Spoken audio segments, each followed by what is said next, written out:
A Super Bowl champion. The Green Bay Packers have won the Super Bowl.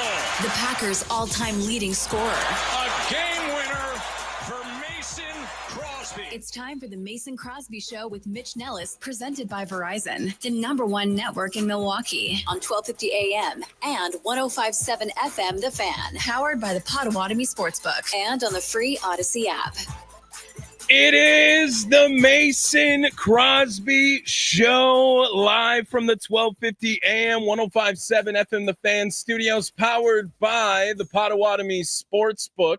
Mason Crosby Show presented by Verizon, the official 5G network of the Green Bay Packers. Tommy Wirtz here for the first hour, joined by the Packers' all-time leading scorer for the last time in the morning, Mr. Mason Crosby. Good morning, Mason. Our last morning together as we shift to 12 to 2, a high noon. Mm-hmm. I'm gonna roll with it. I'm telling you. I'm going Cowboy Crosby, for the start of next week. But before we dive into Packers, before we dive into Tucker Kraft and all the stuff that's going on up there in Green Bay, I just need to say one thing. Yeah, what's that? Quinn Priester. Dude, I mean, what? Dog. What? Dog. Absolute dog. Andy talked about top dog, the thing he's going to miss listening all the time. Like, Quinn Priester is the top dog. I mean, that guy is ridiculous. Main character. Maybe just him, whatever you want to say about Quinn Priester. All those kid things. Like, we have everything lined up to talk about the Brewers later on today. Yeah, exactly. But also, I gave out my love. We bought onto the Quinn Priester hype train, I think, quicker than most did here on the Mason Crosby Show. Sure. But no one could have predicted that, okay, he's just going to win every time that he pitches. They're going to win. They just haven't lost in 4 months. Just put him out there. We talk about how, Chad Patrick gets on the mound and they just forget how to play baseball behind him. And it's like a number, his name. I don't know what's going on. But when Priester's on the mound, it's just like, this team is unbeatable. Yeah. Literally, but you say that all the time. It's like, oh man, this team is, they're unbelievable and they're unbeatable with somebody. But truly, that is exactly what they are. You just cannot beat this team when Priester's on the mound. Is Quinn Priester the Micah Parsons of the Milwaukee Brewers? We got to look at it that way. Some people are asking. Some people are wondering. Some people wonder. Obviously, the answer is yes. Well, I was going to ask you, but it's kind of a silly question where it's like, players that you played with that make other people better. Like Aaron Rodgers, obviously, is the first name that comes to your mind. And it hasn't necessarily worked out. It didn't work out in New York, obviously 1 year with injury. And we've seen a little bit of a flash of it with Pittsburgh through 2 weeks. But you got any other guys that you can just think of, when you bring that in? A Jordy Nelson, type of guy where it's just shows up every day when he's on the field, when he's there, it's just different. They just, it's he's demanding more of everyone else. Everybody is, kind of, leaning off of him, learning what he's doing, trying to be better because of all the stuff that he's going to bring to the table. So, it's one of those types of situations where he's just that guy that when he's on the field, right now, honestly, I would almost look at this Packers team and be like a Josh Jacobs, just kind of how he goes, the team goes as well. And his voice, what he's doing. And he does a little bit of the dirty work and, is just willing to sacrifice for the team. Quinn Priester is leading that Brewers team every time he's on the mound. Would you categorize Tucker Kraft in that space right now, Mason? Well, as of last game, yeah. I said this from the very beginning of the season that Tucker Kraft up there in Green Bay was going to be a vital piece of this offense. And he was going to be kind of the bell cow, especially with these teams now. Okay, if they can't run the ball, make Jordan Love beat us. And it's Jordan Love is just going to spread it around and he's going to find Tucker Kraft. He's going to find those tight ends. And, that's the concern, right? It's if Tucker Kraft can't go, then we need to have, Luke Musgrave. You got to have Fitzpatrick. You got to have guys step up in his stead to do what they need to do. So that's going to be the big question mark is I always love the word tweak. Is it a tweak? Is that a strain? It's still some sort of, issue, right? So how serious is it? What is it going to limit him to? Is he going to play third downs? Are they going to limit him quite a bit in this game? But I could see this being one of those games where you get tweaked on Thursday and then you go out and you ball out on Sunday. That's what I'm like envisioning. Tucker Kraft's that type of guy where he's like, I got to tweak. He's going to do like the fake, limp thing and then just go out and score 4 touchdowns. Yeah, right. Like, and then that'll be a touchdown celebration where he like grabs his knee. Sure. And then everyone's like, oh my gosh. And it's, oh no, he's messing with everyone. Yeah, exactly. The Amon-Ra St. Brown. It is the Mason Crosby Show. We are presented by Verizon, the official 5G network of the Green Bay Packers. Let's swap these first two. If Kraft does miss this week, however, Mason, who needs to step up on the offensive side for Green Bay? Nicolay Law Fan talking text line 414-677-1250 if you want to join the conversation as well. I mean, the obvious answer, you could point to someone else on the offense, but how much of this is like Luke Musgrave? What they've been doing with Tucker Kraft has been a lot more vertical threat, up the seam type tight end level stuff. And that's what they drafted you to do. You lost your job because of how well Tucker Kraft played last year. But 2 years ago, they gave you all those same opportunities that Tucker Kraft had last year. And now, if there is a game in which Tucker Kraft might miss 1, maybe 2 weeks, that's just speculation, no reporting by any means. But like Luke Musgrave, there will be eyes on his play if Tucker Kraft is not on the field. For sure. And I mean, you saw it in the Bills versus Dolphins game last night. I mean, how many times did they have 3 tight ends on the field? Mm-hmm, yeah. I mean, they were 3 tight end heavy most of that game. And you have a guy like Kincaid. He could have had a couple touchdowns, a couple more touchdowns. Right. I mean, and I feel like this Packers offense is very similar in their makeup to that Buffalo Bills offense. It's just like you got a bunch of tight ends. You're going to try to lean on the run, get that thing developed, and then you're going to find your tight ends. And then it's like it opens it up for the wide receivers, and you have really good, solid wide receivers all around the field. So I think yes, Musgrave obviously is like the easy answer whenever you think Tucker Kraft if he's out. But I also then it's like, all right, the focus then shifts to the wide receivers. It's like, okay, what are you going to do now that Jaden Reed's not on the field?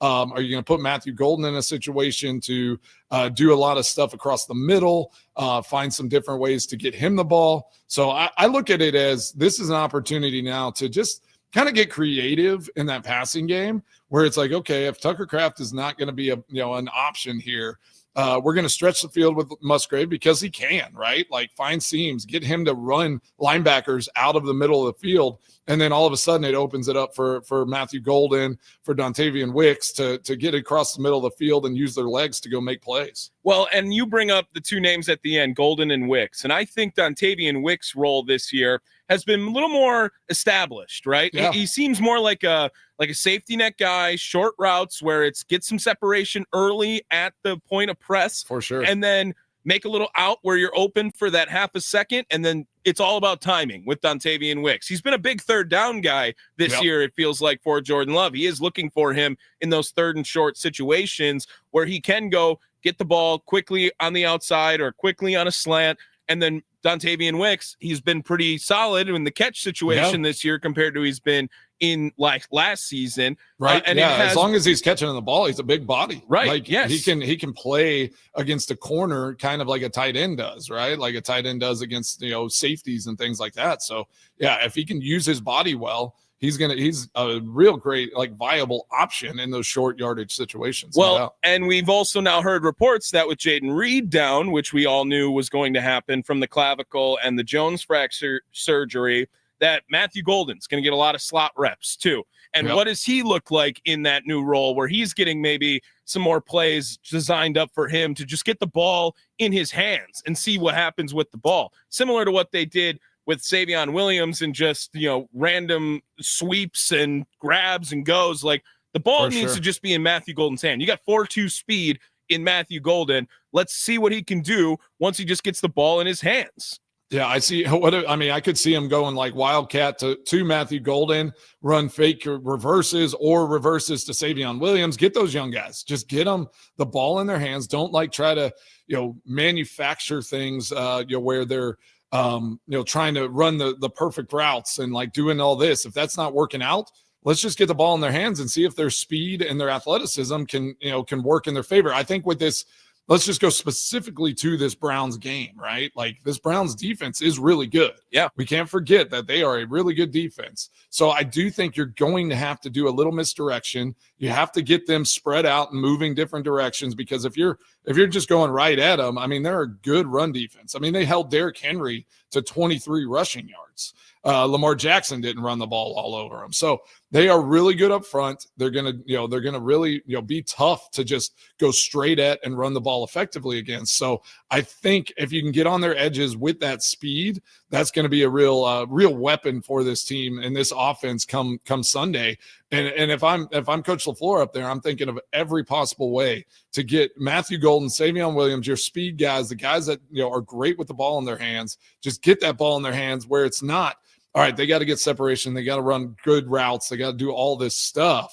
It's like, let's just get the ball in their hands and see if they can't beat guys on the edges. It does feel like it is also tough timing on. It's been 2 weeks of Josh Jacobs being an anchor for sure in the second half. He's not really had a first half where he popped out into any of his numbers he had last season. And I think when we did the math, he was on pace for like 65 less yards than he had last year still. So it's not like he's totally off the rails. But as far as let's see a game where Josh Jacobs takes over, it seems like a pretty tough matchup to do that against the number 1 yards defense in the NFL too, Mason. It is, but it's also like, the Browns with their offensive struggles and all of that, like it's one of those where all of a sudden something can open up, right? Like you just kind of keep with what you've done really well. You keep with the status quo. You keep trying to run the ball with Josh Jacobs.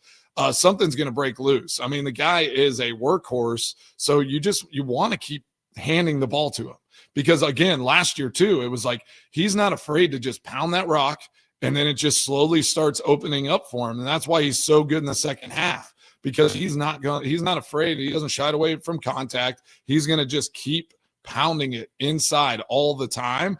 And so like, that's why, like, you just keep feeding him. It's going to open up throughout the course of the season. And I think this could be one of those games where just get creative in that run game.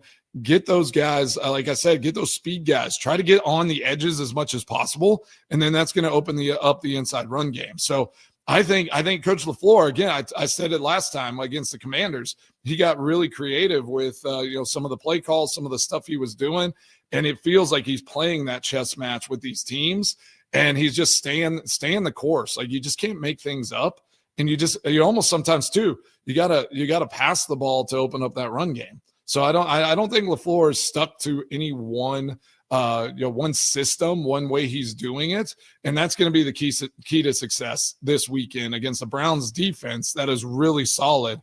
And then, like we said, I mean, Ravens scored twice on defensive turnovers, so it's like you just have to plod along, try to find some rhythm, something on offense, and then trust your defense to go out there and be disruptive, get you the ball back, give you short fields. I mean, even if you're kicking field goals at times, like, because that Browns defense is good. I mean, if you get up on this team by 10 points, I mean, the game's over. I mean, the Browns cannot, they will not beat this team on offense. We just cannot let them beat us. They can't affect our offense in a way that the defense for the Browns actually becomes, a weapon offensively for that Browns team. With how Green Bay has played on the offensive side, especially early in games, is it ever, how much goes into that discussion on like the coin toss, right? Where it's like, just like, we want the ball. Let's score. Let's get the lead. Or, hey, we should probably be smart and wait till the second half to make a decision on, we're going to take the ball, obviously, in the second half. But like, something to be said about what you've seen out of this Packers offense. They get in the lead early, and then their defense gets to rear back and pin their, and go for it. Like, is there any sort of strategy that goes into that when your team is clicking how it has the first 2 weeks, at least? Yeah. If you take the ball first, go down, score, give your defense a lead right away. I know Aaron always wanted to defer. Yeah. Like he wanted to put it on the defense to try to stop them, because then you try to score right before half and right after half, because like you're gonna win most games if you can do that, right? If you can go out there and score right at the end of half, right, and when you come out in the third quarter, that is a recipe for success. So with a good defense, I'm also on the mindset of you need to defer. put your defense out there. Let them go crazy. Let them like keep that offense backed up and punt the ball, and then you just try to play that yo-yo field position game where it's like, all right, if they have to punt to us, they're at the 25-yard line, they're punting. These punters are great. They're going to change the field, but it's like, okay, if you can get the ball to the 30-yard line or something like that and start there, then all of a sudden you're playing that field position game. So for me, I'm like, with the defense the Packers have, like if you have the opportunity, I would defer and try to get a score right at the end of half, right after half, and then this game's over. I mean, it's just like there's no chance this Browns team can win this game if the Packers do that recipe. We'll continue to dive into Packers Browns in the next segment. Coming up at 10 o'clock, Nick Wilson, 92.3 The Fan in Cleveland, going to join us as well for a little eye on the enemy. Expect that every Friday here on the Mason Crosby Show down the stretch. Brewers are fantastic. College eligibility going to go up now here. Like business ethics. It's just like these stories write themselves for us. Like they just they are writing for us at this point. I have thoughts on all of that. So I got thoughts. That's where my brain lives most days. In that NIL purgatory. It's just I'm trapped there. I can't get it out of my brain. All that coming up and more here on the Mason Crosby Show. We'll continue with Packers and Browns after this. Want to remind everyone as well, football talk on the Fan. You can't count on much these days, but you can always count on Sundays with the NFL on CBS and Paramount Plus. Stream your local NFL game live every Sunday all season long, starting at just $30 for your first year. That is $250 a month. Visit ParamountPlus.com/NFL to get started today. Mason, let's keep talking about what is going to be impressive if Green Bay can do that against the Cleveland Browns on the other side of this break. It is the Mason Crosby Show, presented by Verizon, the official 5G network of the Green Bay Packers, live from the 1250 AM 105.7 FM The Fan studios, powered by the Potawatomi Sportsbook.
It is the Mason Crosby Show.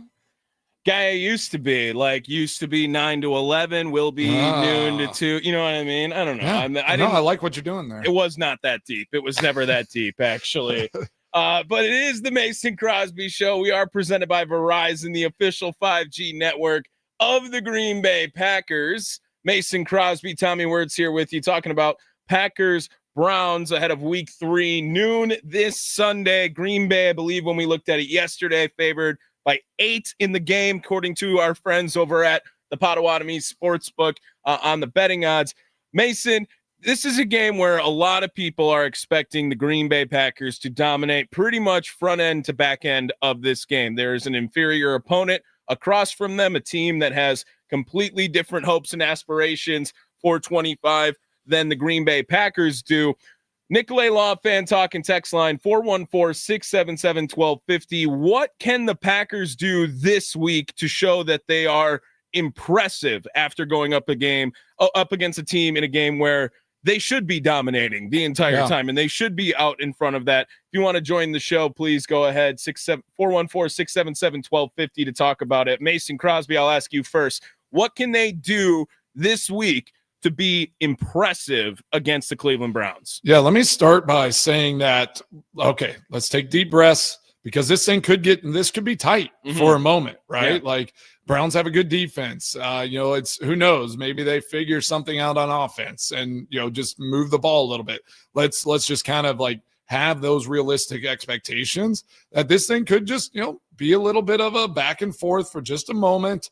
But I feel like the Packers are going to pull away at some point, but it could be one of those. So what I would be most impressed with is if, because of the Browns defense, if the Packers offense just goes gangbusters on them, right? If they just find a way to run the football against the best run defense in the league right now, like do just everything they want to do on the offensive side of the ball. We know what the defense is and what they're going to do.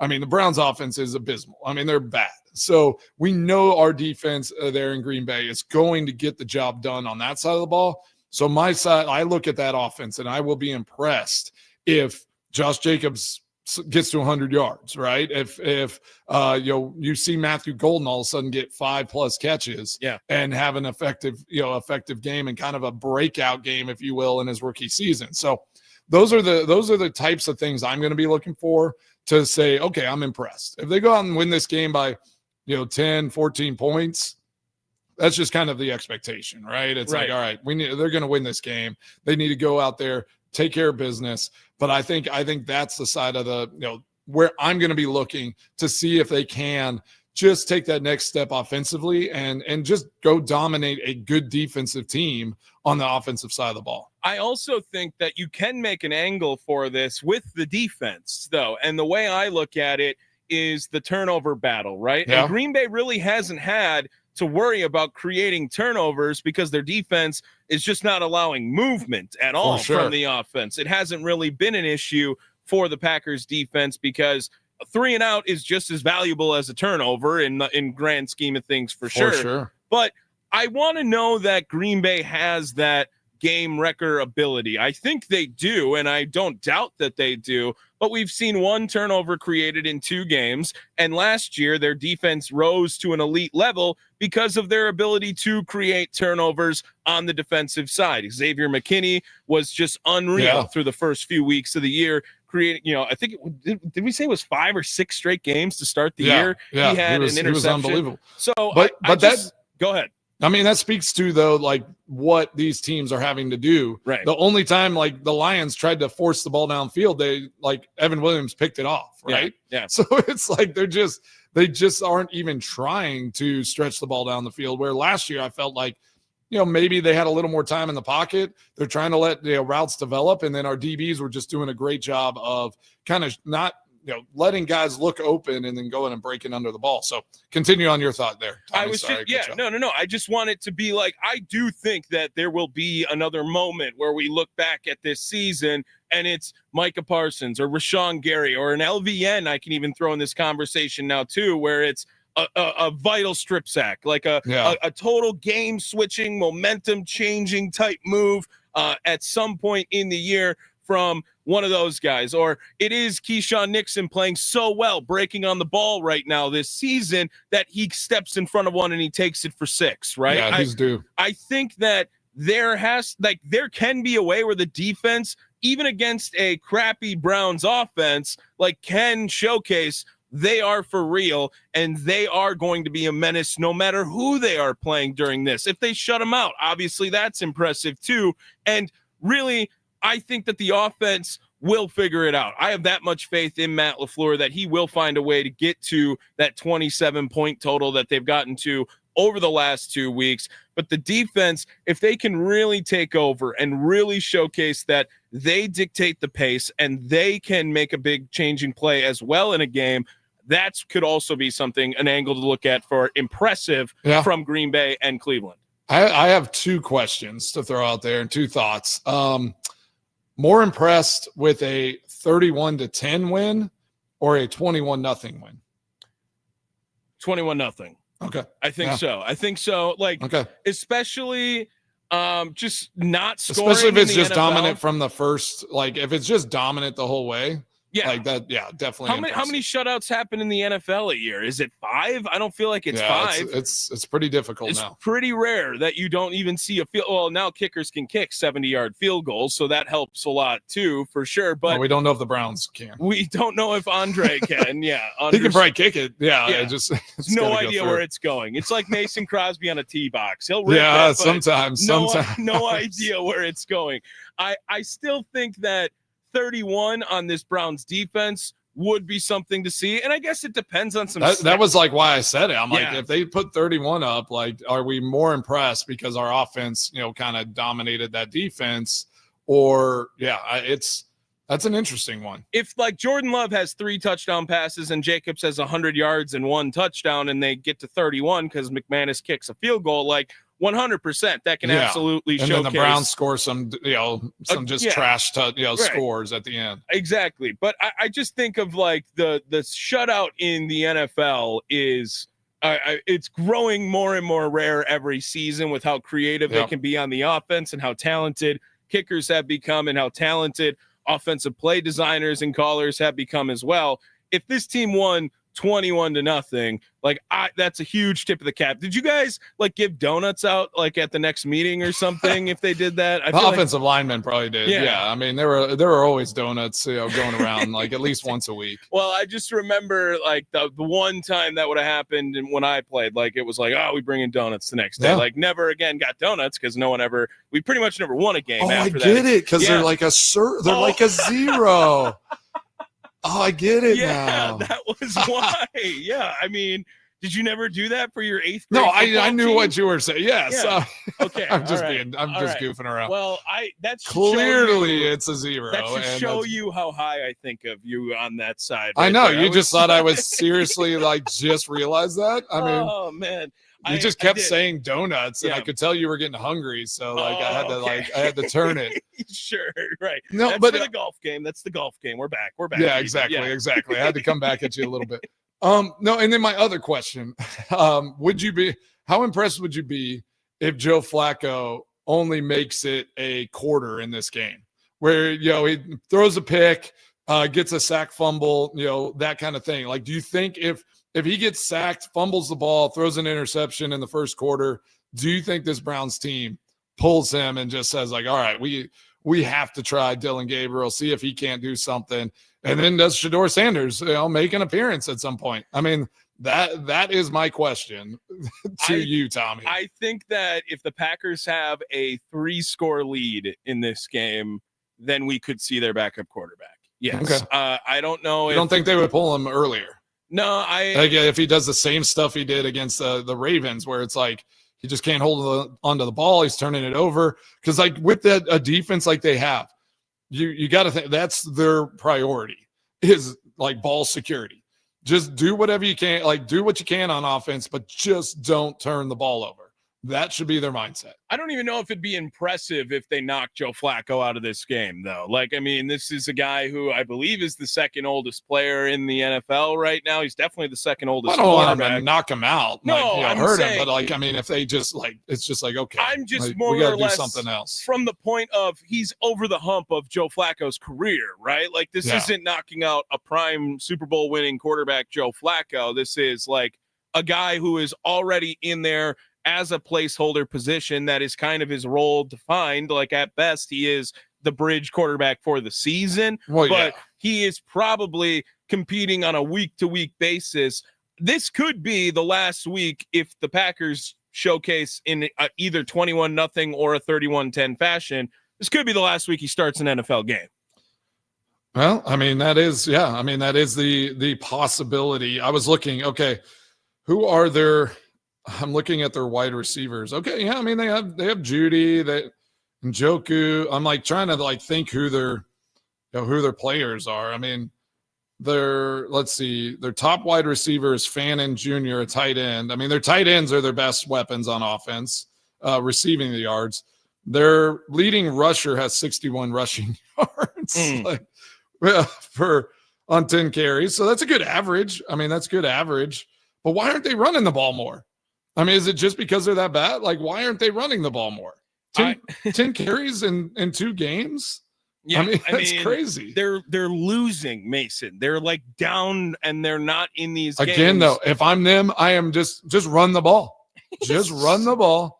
Like, don't turn it over. Try to punt really effectively and see if your defense can do something. I mean, it's just like, just why not? That is such loser talk, like to say, they are. I mean, we really got to punt effectively this next game is like a terrible. Don't tell me they ever told you guys that. Like, I know in the specialist room, they might say, like, when your name is we were called, trying not to punt. Right. Like, that was our goal. Right. Yes. It was we don't want to punt. Didn't Tim punt like 2 times two times in one season against the Giants and against the Saints? He didn't punt in those games. Right. And I think he punted like 30 times the whole year. Yeah. Like, it was ridiculous. It was crazy. He had nothing. Like, the Packers never are thinking about, our punt game could really shake things up in this. That is super loser talk. Yeah, but I mean, great defenses, like those mindsets. If your offense isn't great, think about the Baltimore Ravens when they had Trent Dilfer at quarterback.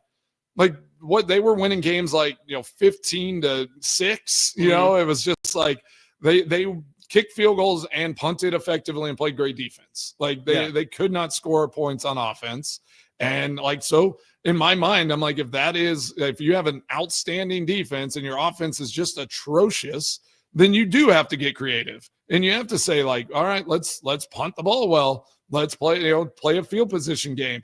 It feels like the Browns just don't even like consider that alternative. They're like, we're still going to throw the ball and we're still going to do all this stuff. Like, we're going to run the ball 6 or 10 times a game. Yeah. It's like, no, like, run the ball 30 times a game if you have that opportunity. Well, I doubt they'll have the opportunity at that. I just don't see it. I expect the Packers. Well, you gave me those numbers, the Ravens-Browns, right? Like, Browns ran more plays than the Ravens did by a lot.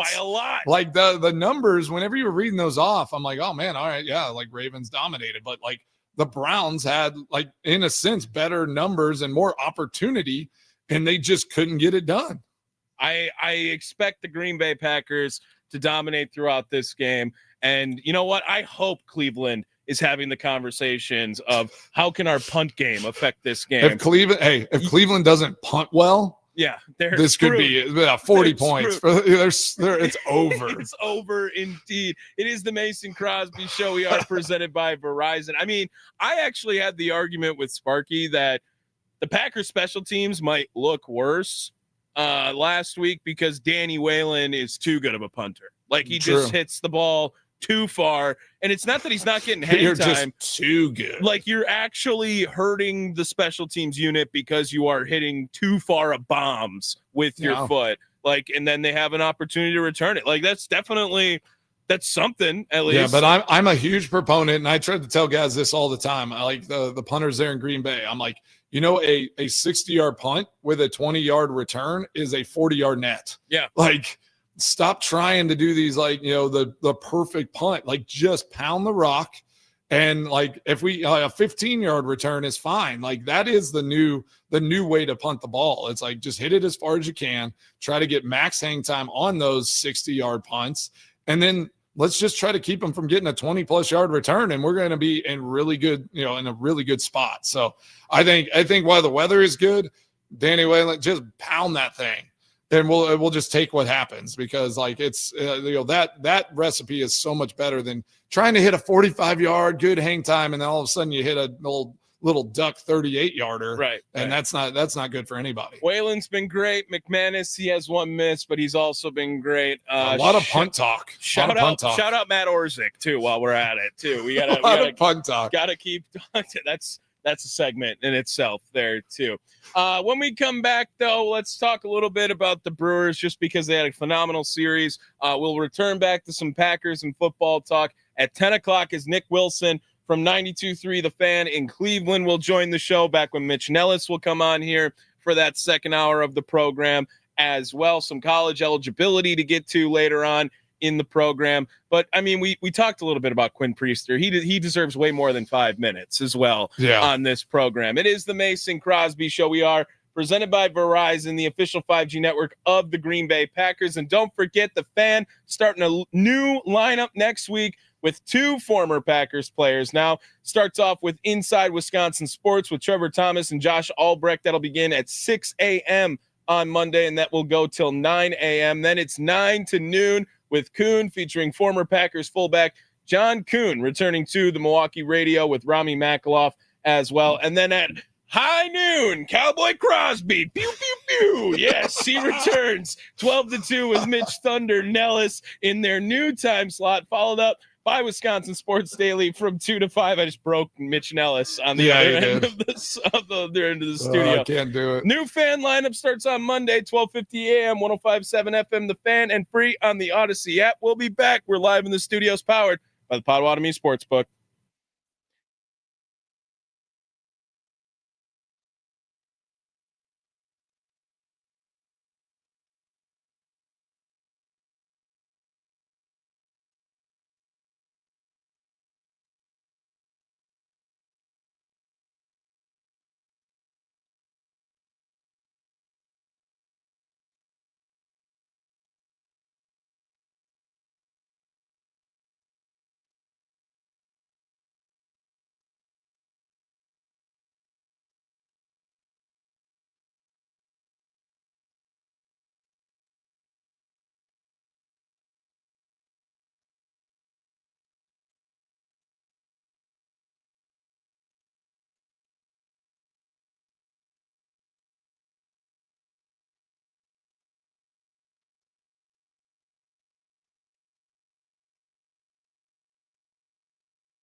It's the Mason Crosby Show, presented by Verizon, official 5G network of the Green Bay Packers, live from the 1250 AM, 105.7 FM The Fan Studios, powered by the Potawatomi Sportsbook. Mason Crosby back in his studios, powered by Molly Crosby. Good one, yes. We have to talk a little bit about the Milwaukee Brewers over the last couple of days here. They've been neglected a little bit on the show. We're in Packer season, and we'll have it all mapped out so beautifully starting here now in a week about we will have designated Brewers time to talk. But for now, like Quinn Priester yesterday and the Milwaukee Brewers taking care of business. And I also I can't talk about the Brewers without giving this guy some love. That's a ball to center and down. Churio will score. Terang digging for two. He's there, and the Brewers have the lead.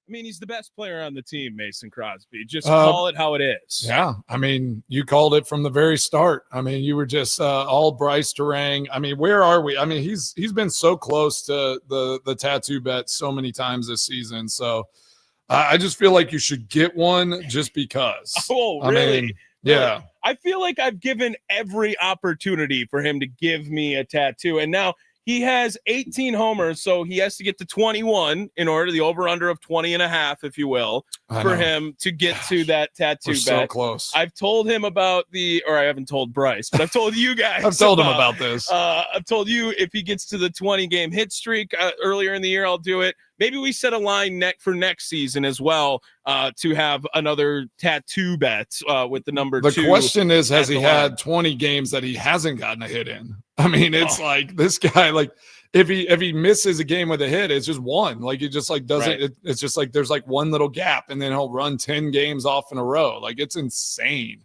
how good he has been. And then it's stretching the bases. It's like just everything he does is so good. And then you can't ever not think about his defense. I mean, the guy is just a machine in all parts of this game. And I look at this game yesterday, 5-2.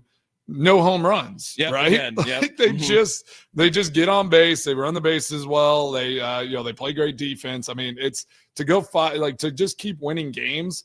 And they might have one home run in a game, something like that. Like this team is different, and it's going to be so fun to watch them go into this postseason and see what they can do. Well, you talked about elite defense, and Taylor to left center. Perkins will run it down with a slide. Not this time for Chris Taylor in this ballpark. Yeah, I mean, Chris Taylor, the man who has made so many defensive plays in American Family Field. I mean, seriously, it's more than one, at least, where you just rips your heart out as a member of the Dodgers back in the day, I remember. Yeah. And to have that happen to him, everyone was like, all right, it feels like we got a little bit back coming there. Blake Perkins also with that great sliding catch highlights courtesy FanDuel Sports Network. Good to see just this team finding some sort of rhythm before October, because they really have been bitten by the injury bug this last month of the season. The Trevor McGill injury seems like that is a very big, like, up and down type situation. I'm not quite sure what's going on with it. But I do think that this Brewers team can still be hot going into the postseason. Like there's still time to get hot, Mason. The pitching has been just so exceptional all season long. And I think that that's going to be the question, right? As they move into the postseason, like who are they going to start? Who's going to be the ace? Who's going to start in the postseason? And like, where does like Mizorowski fit in? Like, where are they going to put all these pitchers, and how are they going to fit into this rotation? I'd be curious to know. You are a leadoff show man. Like, what do you see happening with the pitcher rotation come postseason time? I think Jose Quintana's injury has a little bit of a way on it, like of what's going to happen. As far as the Jacob Mizorowski lean, I have a lean that he could be off that divisional series roster. I just really think it makes sense as to why didn't they move him to the bullpen as soon as McGill's injury happened, right? Yeah. Like that, get him loosened up, stretched out to do that, because they have been very transparent that this year is not going to affect the long-term development of Jacob Mizorowski. They know what they have in this product with They just need to Miz. refine it a little bit. And to have him immediately go to the bullpen without any preparation feels weird. I think Robert Gasser is going to come up and be a part of this big league club within the next week or so, and that will be how the Brewers add on to that bullpen during that stretch. I want to see Miz. I will preface it with this. I want to see Miz pitch out of the bullpen. I don't want him to start games for the Brewers. I think he would be awesome if it was, hey, come in and pitch one inning of relief and get us to the next inning. For sure. His first inning of work has also been where he's had a lot of shakiness. Yeah, too. so coming out of the bullpen might not be the best situation for Mizorowski. Yeah, that's what I'm at least on that with. The series will begin with the Cardinals today. They are in St. Louis. I believe first pitch, I should know this off the top of my head, it was 7:15 if I remember. Yeah, 7:15 for the Brewers first pitch. 94-59 on the season. Brewers just 3 games away from having the best record in franchise history. That will be something to look at as well. They still have a chance for 100 wins, but we had Pat Murphy on Middays with Thunder yesterday. Yeah. And he obviously just not focusing on the future still and just all about win today. Just like our show, we're just 1-0. 1-0 every day. 1-0 every day. We just try to win the day. Yes. Let's not get ahead of ourselves here. We try to win tonight every day on the Mason Crosby show. Tell me one thing. I got one question for you here too. What do you think of Isaac Collins right now? Is it offensively been a little off? Is that fair to say? Where is he at kind of in your brain here in kind of recency bias? In my brain, Isaac Collins should play against righties and Blake Perkins should play against lefties in the playoffs. That's where my brain goes. I don't know if that's going to be the case because they will always have that excuse of he is a switch hitter, so he could play against anyone. But my lean again, Isaac Collins should probably be playing against righties, and Blake Perkins should play against lefties. Their numbers and their splits make total sense for that. Plus, you actually get better on defense putting Blake Perkins out there. So that it's not that Isaac Collins is a bad defender. He's going to be a Gold Glove candidate probably as well this season. But Blake Perkins is Blake Perkins in center field. He's just a different breed out there. Sure. I still believe in Isaac Collins. Caleb Durbin has had just a hell of a run going on too. He's playing well. He continues to showcase his talent, so I think that's great to see that out of him at the third base spot. We'll see what happens with this weekend series. You got to take 2. I said you need to go 5-1 against the Angels and the Cardinals. They took care of 3 games against the Angels, so why not take the series again? Really put yourself in a good spot. The magic number for the NL Central, I believe, is now 4 with the Milwaukee Brewers. Yes, 4 after the Cubs lost yesterday. So shout out Hunter Green for the Reds. Everyone, give him that 9-inning. Thank you for that. Do we want? I mean, I want 100. I mean, I'm just selfish. I want 100. I want to see that. Win today, unbelievable. Mason Crosby. No. I want 100. You have now developed Brewer fandom. That's what it is. I want 100, and then we're going to do it one day at a time. One day at a time. Yeah, one day at a time. You have to have goals. I mean, you got to set those goals, and then it's like, how are we going to plot along there? And I mean, what is that? 6 and 3 in the last 9 here? Is that what Yeah. So I mean, let's get it. Let's get 100. I'm not scared. Not scared at all. Brewers and Cardinals action starting back up today. 7:15 leadoff show. 6 o'clock today. I'll be on and giving you guys caught up all things Brewers Cardinals ahead of game number 1 today. We got to get over to Nick Wilson. Nick Wilson, 92.3 The Fan in Cleveland. Little eye on the enemy coming up here on the Mason Crosby Show, presented by Verizon, the official 5G network of the Green Bay Packers, live from the 1250 AM, 105.7 FM The Fan studios, powered by the Potawatomi Sportsbook.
It's the enemy over there. They're not your friends. You don't go over there and shake hands, smile, hug their neck. Let's go behind enemy lines. Let's eye up the enemy on the Mason Crosby Show with Mitch Thunder Nelles on 1250 AM and 105.7 FM, The Fan. So his microphone wasn't on yet, but I heard it because I have him in my headset. There was an ooh.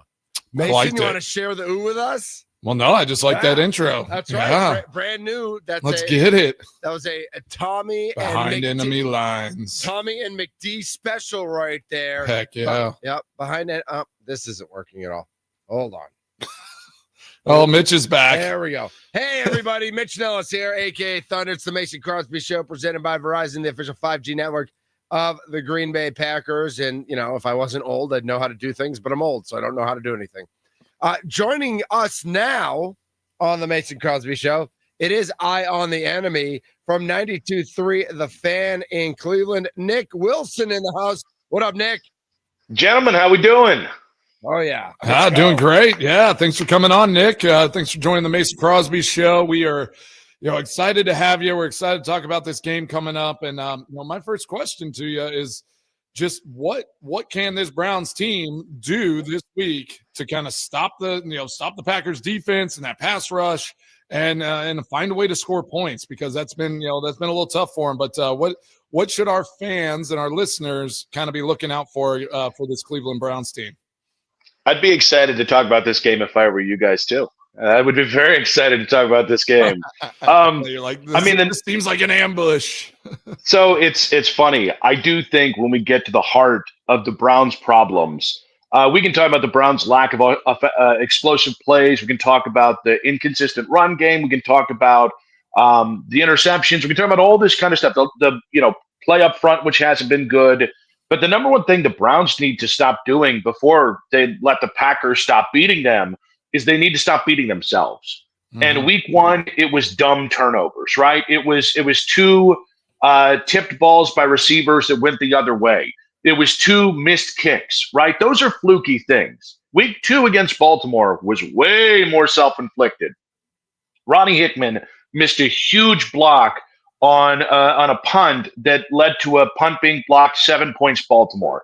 Joe Flacco had two really bad turnovers, including maybe one of the worst interceptions I've seen, which as a Browns fan, that's saying something, because I am the purveyor of dumb interceptions. I've seen them all.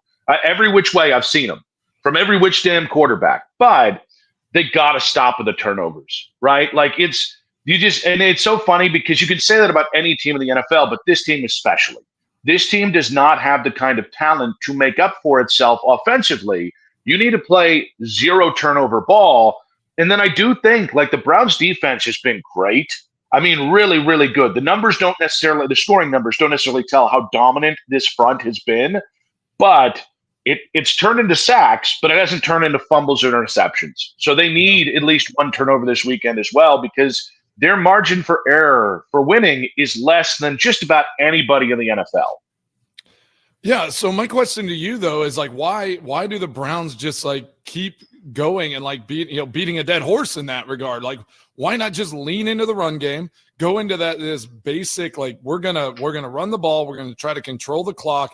If we go 3 and out, we're going to punt, try to change the field and rely on our defense. Stop doing the stuff that is causing you huge issues. Obviously you said a punt got blocked. So it's that's a problem, but that's not going to happen every week. So just lean into that. Why do you think this Browns, the mindset is not just let's do the simple thing. Let's just see if we can win a game running the football 30, 40 times. Let's just pound that rock and play great defense. Do you not think that's a recipe that they could lean into and have at least a little better success? I think it's the recipe they've intended, but the circumstances have conspired about them not being able to do that. One, the only guy I think they really feel comfortable getting bell cow back type touches in between the tackles is Quinshon Judkins. Well, he missed week one because of the contract kerfuffle with the team. He looked reasonably well against Baltimore. That would be, I think he gives, if you can get him to 15 to 20 touches this week after 10 touches week one, I think that gives you a chance.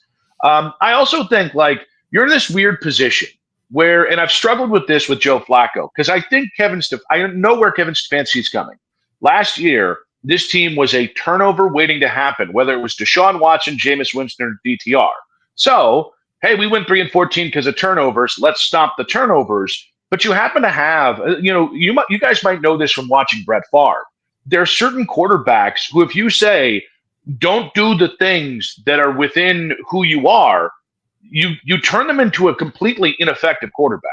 Yeah. And so Joe Flacco's a no risky, no bisky kind of guy. He needs to be able to uncork throws down the field 1 to 2 times a quarter to give him that opportunity to make those explosive plays. And instead, what they've done is they've turned him into a check down Charlie. And the problem is that's causing turnovers, because you get halfway through the game, you're down 10-3 against the Ravens, and it might as well feel like 70-3. All of a sudden, he's thinking, run game ain't working. I'm not getting blocked for. I can't run for touchdowns like some QBs in this, and I'm struggling to get guys open. I'm going to throw them open.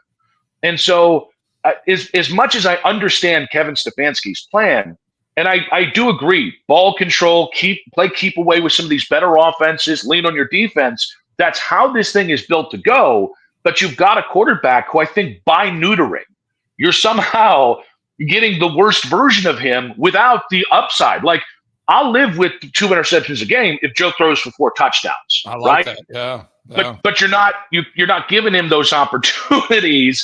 And I think instead you're compounding your problem. So it's tough, because I agree this is how you have to win. This just isn't the quarterback to do that with, which makes me wonder whether they're just kind of keeping the offense building and pushing to a much quicker hook to Dylan Gabriel than I think people realize.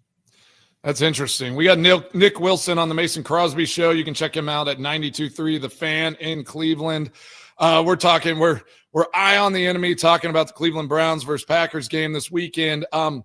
Yeah, I'm just thinking about that as well. And if Cleveland makes that field goal and beats the Bengals week 1, and then just, obviously these are woulda, coulda, shouldas, right? Like, they're 0-2 for a reason. There were mistakes. There were things that happened. But when you look at a defense that's been that dominant and has done the things that they've done so far through a couple games, like, are they truly as bad as the 0-2 start shows? Obviously the offensive inefficiency is apparent, and it's going to be hard for them to score points against the Packers. But if they fix that, can this team be something that could sneak up on somebody? I have coined the term the most competitive 4-13 team in America, because that's what I think the Browns can be. They have enough talent to hang in these games. And they're scoring about 16.5 points per game. They can score more than that. I don't know if it's 25 points a game, but I do think, I would be really surprised if the quarterback play was bottom 32, if the running game was bottom 32, if the O-line was bottom 32, and the wide receivers were bottom. That's a lot of bad with too much talent. Again, they don't have Jamar Chase and T. Higgins. They don't have Jordan Love. They don't have this great offensive liner, but they've got enough talent to be more competent. But I think the problem is, and I don't know how much, because you guys really have not had a lot of losing in your life. We're competitive and we're like a 500 team, which that's been the worst that Kevin's been here. 7-10 was their low water mark, 8-9, but you were still competitive. You still saw it.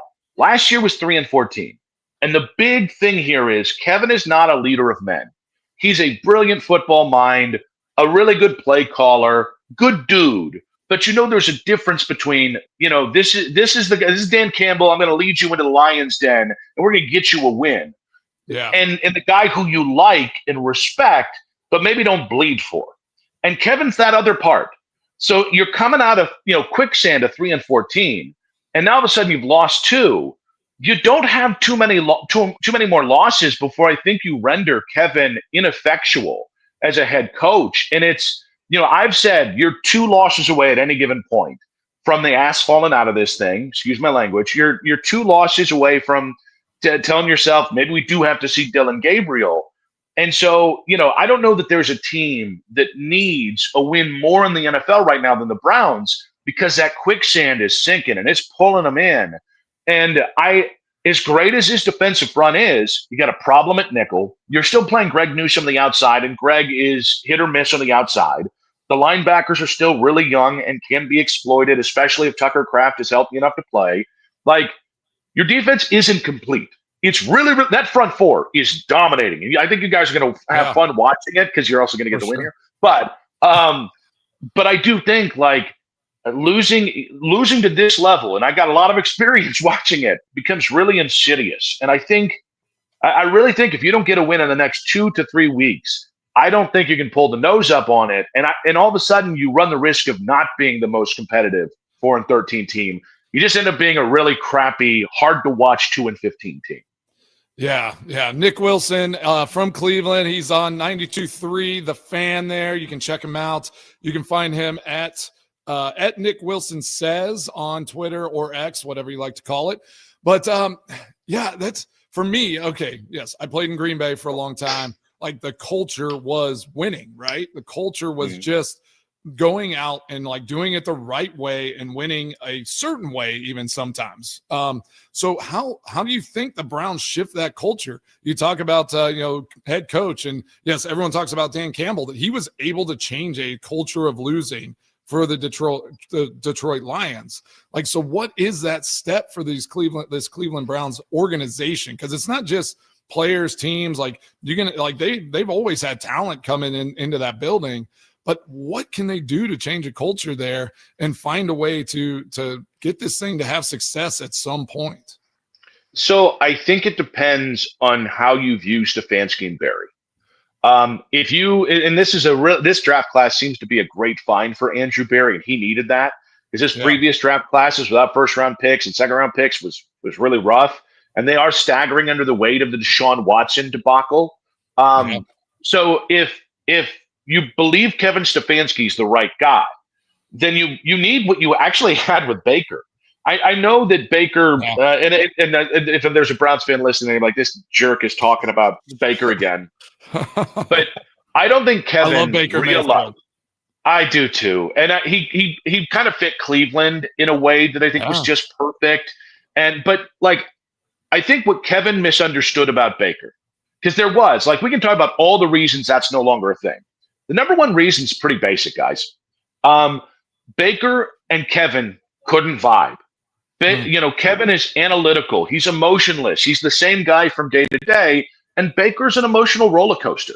And Kevin didn't know how to handle that. But what Kevin mistook and maybe didn't understand was Baker was what Kevin wasn't. And Kevin was what Baker wasn't.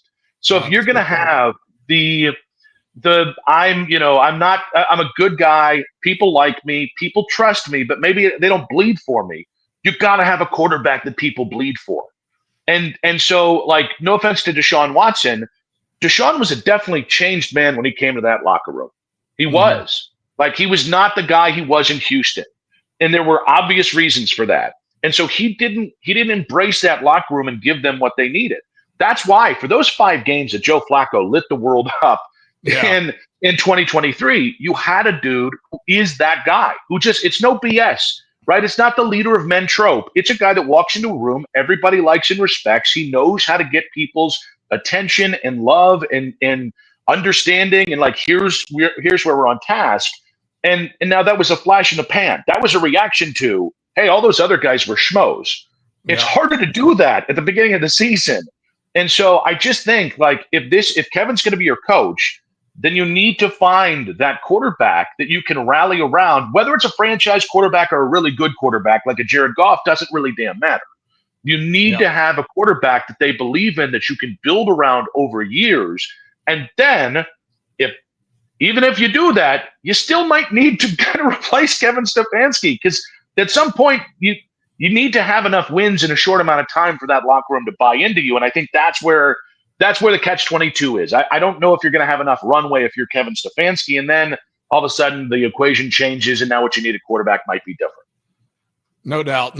And obviously they have that on the defensive side of the ball with the Myles Garrett and the guys on that front four that just are leading the way there. And those are leaders of men. They are the guys, right? So that's why the defense is doing so well, is because they're following suit there. I want to ask you a question on the other side. As you've watched the Packers these first couple weeks, Just kind of obviously everyone knows the Mike Parsons trade, all, everything that's gone on there. Like, what do you see from this Packers team that excites you but worries you, for this matchup against the Browns? I mean, I just look at a team that's just ready to win a championship. I really do think you guys, if you said right now, pick a team, as much as I respect the Baltimore team that just steamrolled Cleveland, this feels like, and I compared it to Reggie White in 93. I was a huge Reggie White fan. That made me kind of a pseudo Packers fans for that era of Packers football because I just loved him. I thought, and by the way, Myles Garrett reminds me so much of Reggie on the field, of that ability of power and speed and how just impossible that is to block. But when they traded for Micah, the first words out of my mouth are, that's Reggie White. I mean, that's the kind of impact you put in honestly, at this point, underrated. He is underrated from the standpoint that he hasn't won a Defensive Player of the Year award yet. And because, there's Myles and there's TJ and there's this guy. It's like, you took 4 names to get to Micah Parsons. What the hell are you doing? Yeah. And so I think it's the perfect player at the right time. And, the truth is, I've been debating this all week. Do I try and stop Josh Jacobs or do I try and stop Jordan Love? Because I think you guys, I think would have more success naturally stopping Josh, because Mason Graham has been a dog so far. Yeah. But man, I got to be honest with you. Jordan's ability to just change the game with one throw scares the living crap out of me. So I really do I have the utmost respect for this team. I'm kind of pulling for y'all because it's been a minute since you've won the chip, and I really like this Green Bay team. Which, again, so when you guys say behind enemy lines, I'm like, I'm really kind of Switzerland here. I'm just a guy that knows what my season is, and I'm looking for other places to root for. But you gave us great insight to what's going on there in Cleveland, which is much appreciated. I think listeners want to just know, all right, what can we expect on Sunday? And that insight is awesome. Mitch, you got anything before you let Nick go? Obviously, I'm going off script. Is there Guardians excitement? You're down to 1.5 games, one in the loss column against the Red Sox. Are you guys? Are people believing that the Guardians can make a run to the playoffs? Well, let me tell you, Thunder, we get the win last night. All right, yesterday during the show, and I very rarely get to react to the games because I'm from 2 to 7. The games happen at night, so by the time we're always on to the next game. And there was a point where I was like, can I just get a cigarette, a smoke, and maybe a nap in here? Because I was jubilant yesterday. It's so funny. With 10 games to go, you're like, well, 3.5 games back in the division, 1.5 games back in the wild card. That is an incredible amount of space to make up in 10 games. But yeah, if you they can go 8-2 and either steal the division or steal a wild card spot. It's just this rotation has zero margin for error because the offense, much like the Browns, is quite terrible. Yeah. All right. And then does any of this matter, or is everybody just waiting for the Cavs? No, it matters. Okay. Now, or wait, are you talking about the Browns or the Guardians? Both. So the Guardians. It's Cleveland sports fan just waiting for the Cavaliers to that they went through the growing pains last year. Now this is the year for the Cavaliers. So there's a lot of excitement, but we're back to where we are with the Cavs 2 years ago, where it was, I'll see you in the playoffs. So honestly, the regular season for the Cavs is just going to be a big party unless we have a reason to panic. So that's always the caveat. But no, I mean, I think Guardians fans are all the way back on board here. And I do think there are people just curious, where do the Browns go for here? Can Stefanski do something that nobody thinks he can do, which is pull a relevant season out of his ass? And then I think people are just going to sleep on the regular season.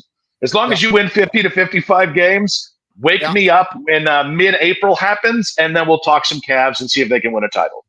Nice. I love it. There you go. Yep. Appreciate it. We had this is Nick Wilson joining the Mason Crosby Show. You can catch him at 92.3 The Fan in Cleveland to talk all things dire Cleveland Browns. And it sounds like a little excitement about the Guardians, but really appreciate you jumping on, Nick, and giving us a little insight into what to expect this Sunday with this Cleveland Browns team. Gentlemen, we appreciate you. Thank you so much. And beyond this Sunday, good luck this year. I think you guys got a real chance to do something fun. Awesome. Thanks, Nick. That's Nick Wilson joining us on the Fan Guest Hotline powered by Gruber Law. One call. That's all. I had to ask the baseball and basketball questions. Like, yeah, that came out of nowhere, but yeah, I mean, it was good. It was a good segue. I'm literally always asking everyone from the other market about their baseball and basketball. Yeah, well, I actually thought you were going to ask him a food question. What's the best thing to eat in Cleveland? Yeah, what's the best thing there at the Browns Stadium? Dirt from the lake. Dirt burger. Yeah, dirt burger is the best thing to eat in Cleveland. Thanks again to Nick Wilson for jumping on. Lots more coming up on the Mason Crosby Show. A little business ethics and sports ethics and all those good things. And then, of course, looking ahead to the weekend, because I can see it on the horizon. It's right there. It's right it's there. It's Friday. Gotta get down on. And they apparently now these student athletes can go to school for the rest of their life if they want. They just stay in college Or never. Yeah. Yeah, you don't even have to go to school. Right. Yeah, You can just stay there though. You can stay in the program forever. Can I move to Madison right now and just be an undergrad? Just be there forever. Yeah, let's go. This is the Mason Crosby Show presented by Verizon, the official 5G network of the Green Bay Packers. It's Thunder. It's Mason. Tommy's here too. Let's have a blast, everybody. Here comes the weekend on the Mason Crosby Show. Yeah, buddy.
Everybody's looking forward to the weekend. Partying.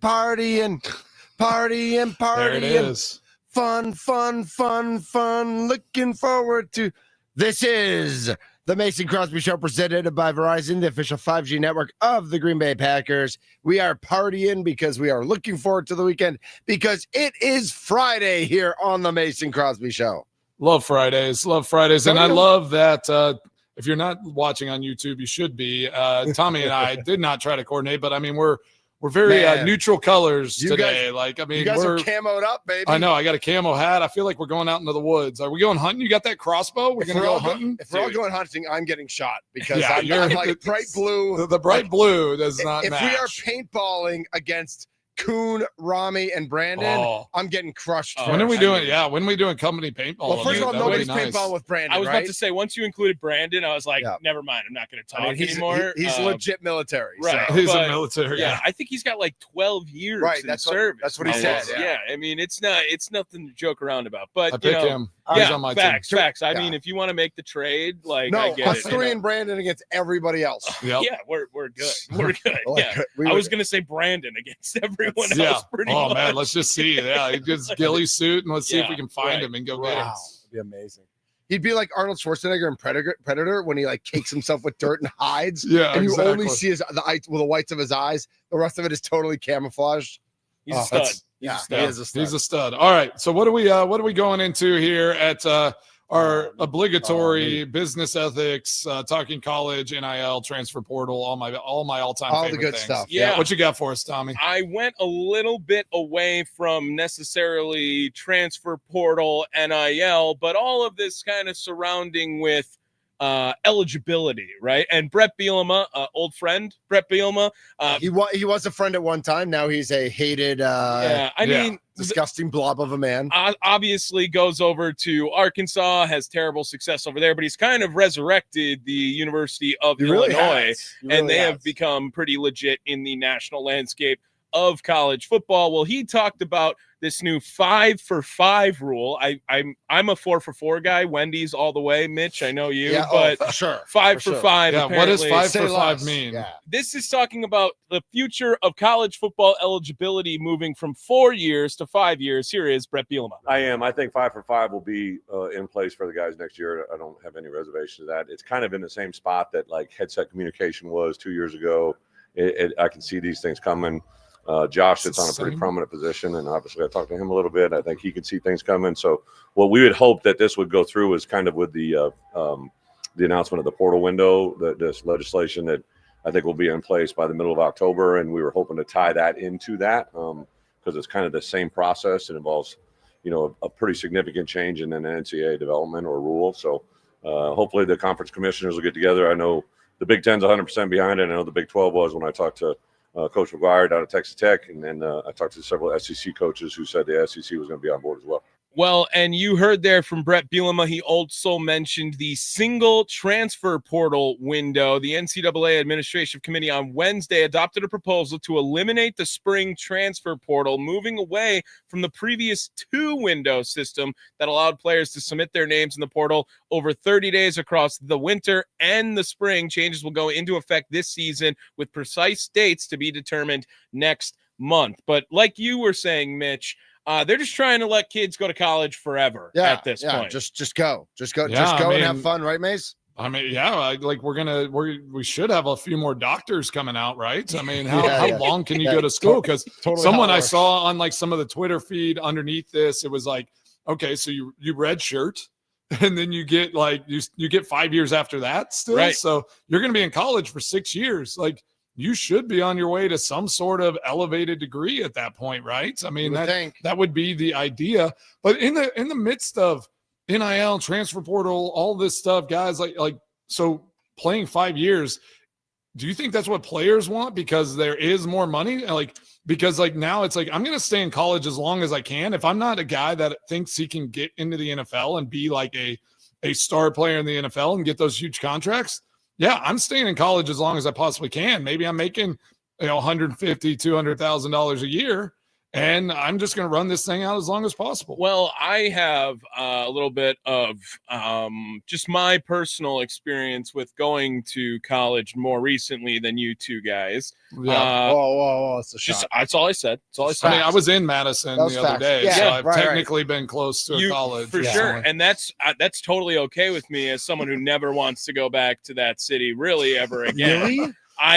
That's where I am with that place. But really, what it came down to was you could tell that they wanted to keep students there as long as possible to probably get the most money out of students as possible, right? Normal undergrads. Correct. Well, now, athletes. Correct. With athletes, though, however, Mitch, think about this. If you have guys staying longer and you have established names, this is now just a different angle to get every dollar out of them in a different way, right? But how are you getting dollars out of them? Because if you have star power on the team staying longer, But you're talking about the stars aren't marketability. staying. Do they think mid-level guys are staying? Do they think that if they're adding years to like eligibility, like guys won't transfer as much? Like it's like they're going to stick around? Or obviously this goes across all sports. I always say, like I said, guys, but I mean, this is men's and women's sports. Now we'll have this opportunity to stick around a lot longer. Maybe it's a good thing. Maybe it's going to keep somebody at the school just a little longer, and they're going to realize like, I don't have to go and play this thing out and see what happens. Like I'm going to get paid. I'm going to do my thing. I don't have to play right away and mess something up.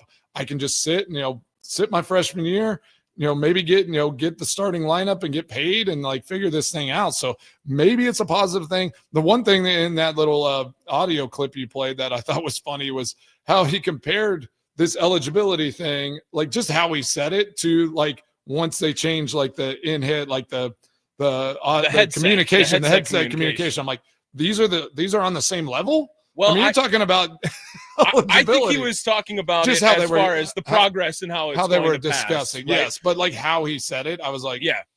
That's not that. And apparently, he has a pulse of all the conferences. I mean, I did not know Bielema was Tech, he talked At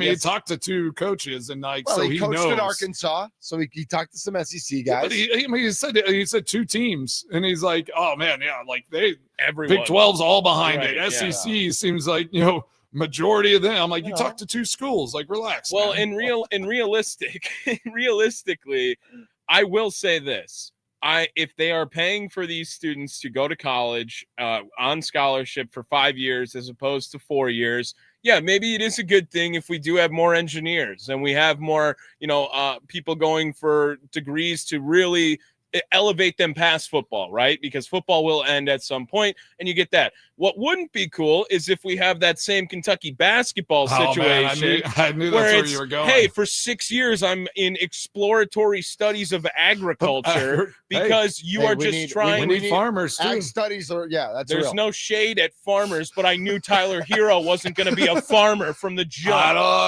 Keldon Johnson. I would love to know what crop is the favorite crop of Keldon Johnson's. That's what I would want to know. Yeah, do you want to know? I'm telling you right now. We'll let you know next week at high noon. Yeah. Yes. The exploratory studies to just be on the team for 6 years is ridiculous. That is absurd. So I agree with that. I grabbed something else from this article too about the transfer, because they're getting rid of the spring transfer for football players, but keeping winter. And it's so right now it's the 2nd to the 11th, but that messes with the 4 teams that are in the final 4 of the playoffs. Sure. Now they all will get 5 days, and that hasn't been signed off on, so that's still happening. But what I would say is man, if I'm a star player and I just won in the quarterfinals and I'm going to the final 4 of the NCAA tournament, I'm literally that next day. You're getting more money. I've already met with my lawyers for the past 2 months. I am holding out that day for more NIL money. That's such for an more interesting money. take. Yeah, there's going to be a lot of that. If you're a star player, why wouldn't you? You have all the leverage. Yeah, almost eliminating one of those could be detrimental in those cases where it's just yeah, I'm gonna sit unless you give me another $500,000 or whatever. Well, and with this 5 years, if you're able to be, in school, I think of it, I forget who are we talking with just recently that's like in the game. Was it Chris Gizzy? But just talking about, the kids coming in with NIL and how you have to like hold their hand on a lot of this stuff. And like, just, I don't know, you're like stunting a maturity. It feels like in humanity a little bit here too, where, at some point, dude, go start a family, like get a job. Like, what are we? I don't want to judge anyone on where they get in these points, but keeping people in the university setting, like college isn't a real place. Mitch, can we agree on that? Like college is not a real place on a lot of this stuff where, high school is closer to real life than college is. Right. Yeah. If you're not, if you're not on track to go professional, then yes, like you need to be getting your degree and trying to get into that workforce, right? And like do something productive at some point. But yeah, my thing too is though, are these, now we're in a fifth year, like all of these players that are on that doing that fifth year program, are they all getting scholarships still? I believe. Like now, like with a cost to the scholarship pool goes way up as well, because now you're paying all these scholarships for 5-6+ years for these student athletes. And it's like that. I mean, obviously the NCAA, all that stuff, but that goes towards the university and the donors and like people that get involved in that as well. So it's fascinating, but I will say if they are still though trying to implement that, like an education still has a purpose in college sports, like I'm for that. Like, I just want it to be one thing or the other. Like, just say either education still matters. We want our student athletes to go and get it, try to get a degree if they can, at least go to class, like try to be good students as well as athletes, or we just scrap the whole thing. And we just say this is a 5-year feeder program to try to get you to pro sports. Yeah, because I'm like, it just doesn't make any sense. All right, so I have a response to that. A 5-year feeder program is fine for like some of the mid-level guys. But this really isn't going to affect most of the better players. Most of the better players are done in 2 or 3. That's what we said last year, but then Carson Beck went back. You know what I saw too? Another take. Didn't. And this is happening already, and it's going to happen even more. Like high school seniors have way less opportunity to go to a major program straight out of high school. Yeah. So you're going to see a lot of guys, like, and men and women going to smaller schools to start their college career, like play a year or two, because be a stud at that school. Yes, that's happening right now. I was at this recruiting meeting here in at Nolan's high school, and they were just like, yeah, more than likely, unless your kid is just like the best of the best in the state, they are gonna go to a small school. They have to kind of like prove themselves at that level, because the universities, the big universities, don't want to develop players. They don't want those. They don't want to bring players in and develop them. They want to see what they are, know what they are, and then just maximize like the years that they have with them. So your 5 years of eligibility, that's what I think, like Bill, like what they're saying is that could be during the transfer. So you go 2 years to a small school, and so all right, now we have 3 years left of to have you come and play at our university, like Alabama, whatever, Indiana, Illinois, Wisconsin, Wisconsin, who knows if they'll get any. Sure. Whoa. But that, like, that to me, that was an interesting take. I'm like, oh man. Yeah. So like, they're just hoping that they're just going to be able to transfer portal, kids from other universities easier, and still have a little longer, longer road. Get the most out of the transfer. And get the most out of that transfer. Yeah, I mean, I would love that they have a hyper focus on school, but Billy Edwards is a game time decision because of his knee, not because of his organic chemistry test next week. Like I know for sure, like that's never going to be the case ever in college athletics. I can assure you that ship has way sailed. All right. Why am I even on this show? I just want to listen to YouTube Panther. I love it. Like, you guys are awesome. I missed the game. I had to study for my exploratory ag Right, yeah. test Coach, that was coming my up. bad, dude. Spanish flashcards aren't going to flip themselves. Like, no, that's not what happens in college athletics anymore. Oh, man. It should. It's not going. They have to pass. They have to take a test before they can get on the bus. The head coach having to give the offense in Spanish once a week would be awesome. That would be perfect. Statistics. Yeah, stats. Right. that. Yeah. So college athletics, I don't know if this is moving in the right direction or the wrong direction, but another edition, business ethics. Yeah, we here. It is Friday, and it is almost time. We need a gavel. I'll get a gavel. I have one at home. Yeah. Case closed. Yeah. We have smelling salts. We need a gavel. That's the directions of this show. That's where we're headed. Hey, whenever you start at high noon, you can do whatever you want. Yes, that's what's going to happen. There's only room for the one of us at high noon here. no rules after high noon here on the Mason Crosby Show. High noon, anything goes. Yep. Man, it's going to be wild when we're noon to 2, because when it hits 2 o'clock on a Friday, man, we are really done. At least it's 11 and we kind of have part of the day left.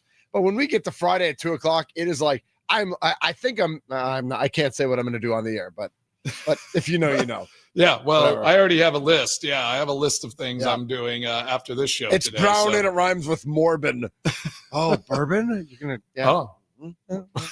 I guess I said it. I Morbin. I don't know. It rhymes with Jamius. But Bourbon? What's Bourbon? It's the first base coach for the Brewers, right? Pedro Bourbon.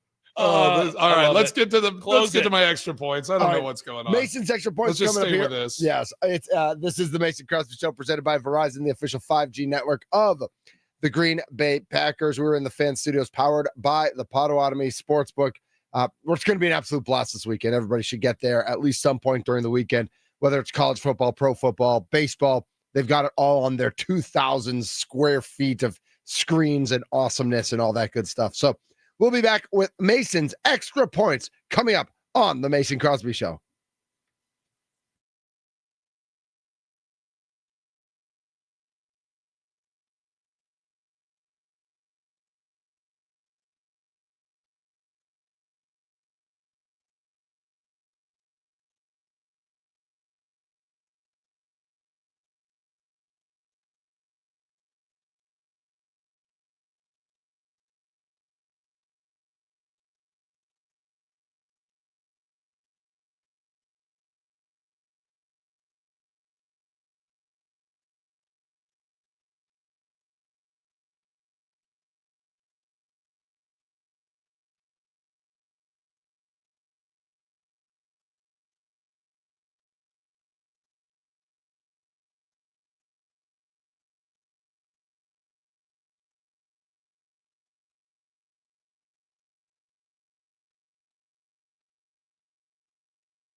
What's on Mason Crosby's mind today? It's time for Extra Points, powered by the Potawatomi Sportsbook on the Mason Crosby Show with Mitch Nelles on 1250 AM and 105.7 FM, The Fan. Oh, what's up? Oh, man, it is Friday, and this is my last extra point at 10:50. Oh, yeah. I mean, now they're going to be going at we're going to be going at 1:50 or so. Yeah. Moving on next week, but that sounds good too. We're going to be awesome. Sure. So this week we made our picks yesterday. Last week we had Andy Brady on, and he made some picks. He sent Mitch and I a text yesterday just to make sure, because the Packers won. So he wanted to make sure he got his pick in. But so Andy, if you're listening, I'm giving you your shout out here. Yeah. So he picked the Packers, Mr. Verizon. Yep, with the points, and he also he threw a little another little nugget in there. He's taking the over. Yeah. Wow. The over. Yeah. Do you think he has a big V tattooed on his chest?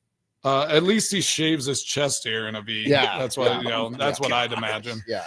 Oh, Yeah. God. And then when he can turn sideways, it's greater than or less than, too, if he ever needs it. Yeah. So look at that. So many options. So many options.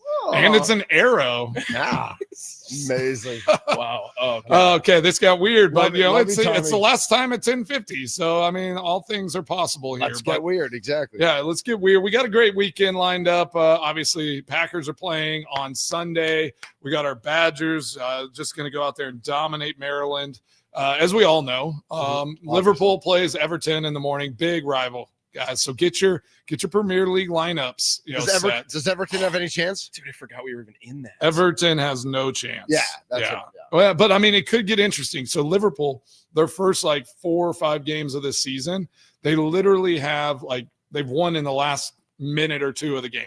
It's been so stressful. You can't count on that. But they're finding ways to win. Right. So, that's all that matters really to me. It's just like kicking game winners, right? Let's just kick, we'll kick game winners every game as long as you get the W. Liverpool's at the top of the table, as you know. Yeah. And then Mitch. Arsenal, Tottenham, and who's BOU? Bournemouth. Bournemouth, yep. Yeah, Bournemouth is having a good year. They're so far. Oh, it's bourbon. It's Bourbon. Bourbon. Bourbon myth. So in our Premier League, Mitch, we're tied for third place. Tommy's the worst. He's in last place. Nolan is actually dominating. I think he's leading by 30 points over all of us. So Nolan knows soccer. He knows ball. And Tolan knows how to kick a ball. He knows how to kick him. How's he feeling? He's good? Nolan's doing all right. Yeah, they had homecoming parade this morning, so we didn't let him ride on the float just because just a little too much, with the head still right now. If anyone is listening for the first time, Nolan did have a little concussion from Monday, so we're just dealing with some of that. But he's doing all right, and so he went and watched the parade, did the homecoming stuff. He's going to try to go to the dance tomorrow and just see how that goes. But yeah, he asked a girl to the dance. It was a whole big thing. Okay. Funny thing, and I wonder. I want to know this. With a big group, right? Yeah, all of his friends and stuff. They have a big thing at one of the country clubs. They're going to do dinner, a meal, and take the pictures and do all those things. Yeah, so it's all set up. Will be really fun. But I got a question for y'all. Homecoming. So this is just kind of popping up. My brother posted a picture on Tommy went Instagram. to homecoming last year, by the way. Well, he is recently out of college. High school. Was she 18? Okay, guys. Well, everyone chill. I've been out of college for more than a year. Right? Oh, this is getting weird. Yeah, what do you got? No, so did y'all do this in high school? Like the big flower, the mums that they wear with the streamers and all that. Was that a thing in Wisconsin? Yeah, they have it on their wrists. They wear it on the too, yeah. But the girls, you get them the big one, and it's a big ribbon thing. Yeah. That's a big Texas thing. Is it? Okay. Look at my brother's Instagram. He posted. He was like, I'm in the grocery store and they're selling these things, and they're just these huge, ridiculous, and it usually has the school name down on the ribbons and all of that. Luckily, they don't. I mean, I I don't know. It's kind of tacky. It's almost fun because it's so ridiculous. Yeah, but so over the they top. don't do that. Yeah, they don't do that around here. So it's pretty No, low not to key. that I think level. he's just getting them. Yeah, getting a little flour or something. Yeah, something nice. Of course, just to go out there. But it's gonna be fun. I'm planning on being on the lake maybe a couple times this weekend. It's like 90 degrees. Yeah, get on the boat. I'm gonna take. Yeah, just take one of my boats out. Is it Captain? Captain. Is that CAP''N? Right. Captain. Yeah. No Captain T. Crosby. I'm gonna alternate Captain. next week once we're high noon. I'm gonna alternate between my captain's hat and my cowboy hat. I love So it, yeah. we're just They all play.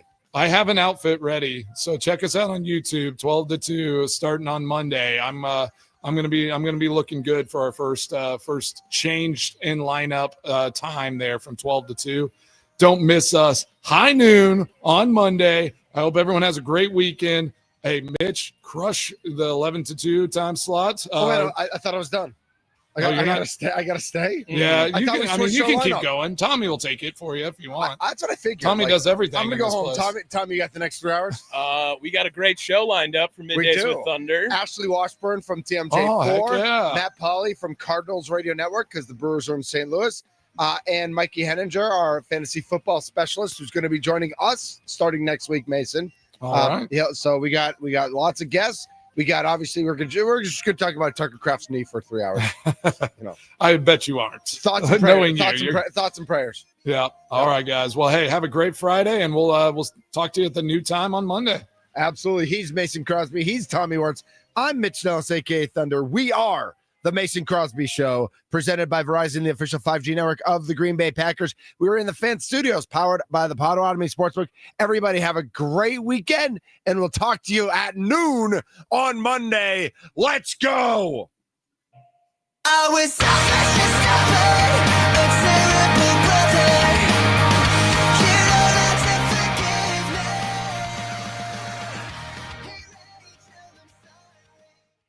Hey, everybody, Mitch Nelles, aka Thunder, for my friends at